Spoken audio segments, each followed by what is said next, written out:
రాష్ట్ర ప్రభుత్వం 6 గ్యారెంటీలు మర్చిపోయిందని ఎమ్మెల్యే హరీష్ రావు అన్నారు. సిద్దిపేట జిల్లా దుబ్బాక ఎమ్మెల్యే కొత్త ప్రభాకర్ రెడ్డి క్యాంపు కార్యాలయంలో మీడియా సమావేశం నిర్వహించారు. ఈ సందర్భంగా మాట్లాడుతూ ఉద్యోగుల్ని నీట నిలువున ముంచుతున్నారని మండిపడ్డారు. తక్షణమే ఉద్యోగస్తులకు 3 డిఏలు చెల్లించాలని డిమాండ్ చేశారు. రేవంత్ రెడ్డిని మెచ్చిపోతున్నాడు. దేంట్లో అబద్ధాలు ఆడుతున్నారు. అబద్ధాలకు బ్రాండ్ అంబాసిడర్ రేవంత్ రెడ్డి. కానీ నిర్ణయాల్లో ఉత్తమ్ కుమార్ రెడ్డి రేవంత్ రెడ్డిని కూడా మెచ్చిపోతున్నట్టు. ఎందుకంటే అబద్ధాలాడి రేవంత్ రెడ్డి సీఎం అయ్యిండు. ఆయన కంటే తక్కువ అబద్ధాలు ఆడినా అందుకే సీఎం కాలేదు అనుకుంటుండో ఏందో. నేను రేవంత్ రెడ్డి మించిన అబద్ధాలు ఆడతా అనుకుంటుండే ఈ మధ్యలో ఉత్తమ్ కుమార్ రెడ్డి. సో అబద్ధాలకు బ్రాండ్ అంబాసిడర్ రేవంత్ రెడ్డి అయితే ఆ బ్రాండ్ అంబాసిడర్ కు తాత ఈ ఉత్తమ్ కుమార్ రెడ్డి తయారైపోయింది.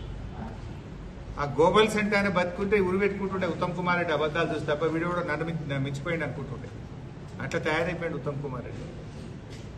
మాట్లాడితే అబద్ధాలే. ఇవాళ కూడా మాట్లాడుతూ రాయలసీమ లిఫ్ట్ ఇరిగేషన్ గురించి మాట్లాడుతున్నాడు. రాయలసీమ లిఫ్ట్ ఇరిగేషన్ పనులను గ్రీన్ ట్రిబ్యునల్ ద్వారా స్టే తెచ్చి పనులు ఆపిందే బీఆర్ఎస్ ప్రభుత్వము.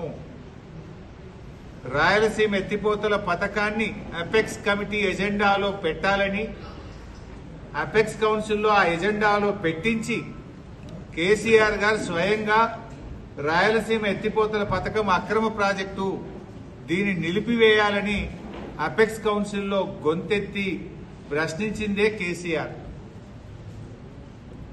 ఇవాళ రేవంత్ రెడ్డి ఉత్తమ్ కుమార్ రెడ్డి ఇద్దరు కూడా చంద్రబాబుకు దాసోహం అయిపోయింది. రేవంత్ రెడ్డి గురుదక్షిణ చెల్లించుకుంటుండు.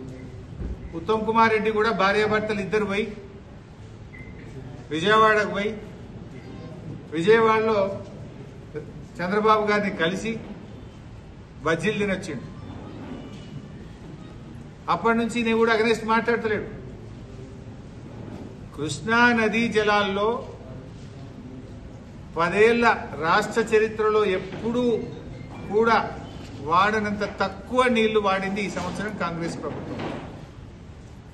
కిందికి నీళ్లు ఉంటే మన రాష్ట్ర బీజేపీ పెదవులు ఇప్పలేదు. ఇదేందో నాకు అర్థమే అవుతలేదు.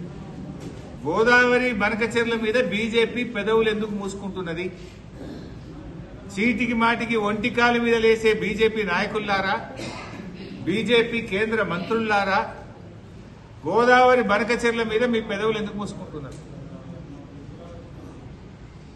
తెలంగాణ నోరుగొట్టి అక్రమంగా తెలంగాణ నీళ్లను మళ్లించకపోయే ప్రయత్నం ఆంధ్రప్రదేశ్ చేస్తుంటే ఈ రాష్ట్రం నుంచి ఉన్న కేంద్ర మంత్రులు ఎందుకు స్పందించడం లేదు? ఇలా ఈ రాష్ట్ర ప్రయోజనాలు బీజేపీకి పట్టవా? ఇలా 3 విషయాలు చాలా ప్రధానంగా ఉన్నాయి. ఒకటి, గోదావరి బనకచెర్ల వల్ల శాశ్వతంగా గోదావరి జలాల్లో తెలంగాణ వాటా కోల్పోయే ప్రమాదం ఉంది. 2, Srisailam right branch canal lining ను తక్షణమే నిలిపివేయండి. దానికి ఏ అనుమతులు లేవు. అది అక్రమ ప్రాజెక్టు. అది పూర్తయితే రోజుకు 90,000 క్యూసెక్కుల చొప్పున మొత్తం శ్రీశైలం ఖాళీ చేస్తారు. రేపు నాగార్జున సాగర్ కు నీళ్లు రావు. నాగార్జున సాగర్ ఎడమ ఆయకట్టుకు నీళ్లు రావు. హైదరాబాద్ కు తాగునీళ్లు రాని పరిస్థితి ఏర్పడుతుంది. బీజేపీ ఎంపీలారా, కేంద్ర మంత్రులారా, కళ్ళు తెరవండి. రాష్ట్ర ప్రభుత్వం నిన్న కేబినెట్ మీటింగ్ పెట్టి ఎంతో ఆశతో ఎదురు చూసిన రాష్ట్ర ప్రజలను, ఉద్యోగస్తులను తీవ్రమైన నిరాశపరిచారు. వాళ్ళ ఎలక్షన్ మేనిఫెస్టోలో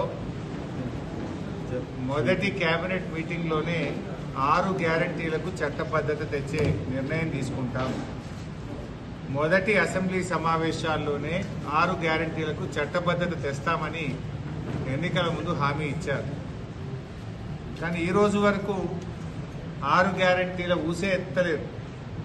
ఏది 6 గ్యారంటీలకు చట్టబద్ధత ఏమైంది నేను అడుగుతా ఉన్నా. ఇవాళ గాలి మోటార్లు తిరుగుడు, గాలి మాటలు మాట్లాడు తప్ప ఈ ప్రభుత్వానికి చిత్తశుద్ధి కరువైపోయింది. అన్ని గోబల్స్ ప్రచారానికి పాల్పడతా ఉన్నారు. ఈరోజు ఉద్యోగస్తుల విషయంలో కాంగ్రెస్ పార్టీ తన ఎలక్షన్ మేనిఫెస్టోలో అనేక హామీలు ఇచ్చింది. వచ్చిన 100 రోజుల్లో ఉద్యోగస్తుల ఎరియర్స్ అన్ని రిలీజ్ చేస్తామని, పిఆర్సీ అమల్లోకి తెస్తామని, సత్వరమే డిఏలు చెల్లిస్తామని ఆ రోజు ఉద్యోగులను ఎన్నికల ముందు ఊరించారు. ఎన్నికల తర్వాత నిన్నటి కేబినెట్ మీటింగ్తో ఉసూరుమనిపించారు. ఎన్నికల ముందు ఊరించడం, అధికారంలోకి వచ్చిన తర్వాత ఉద్యోగస్తులను ఉసూరుమనిపించడం, ఇది కాంగ్రెస్ యొక్క నీతి. నిన్నేం చెప్పిండ్రు? ఒక్క డిఏ ఇస్తాం, దానికి ఎన్ని కథలు.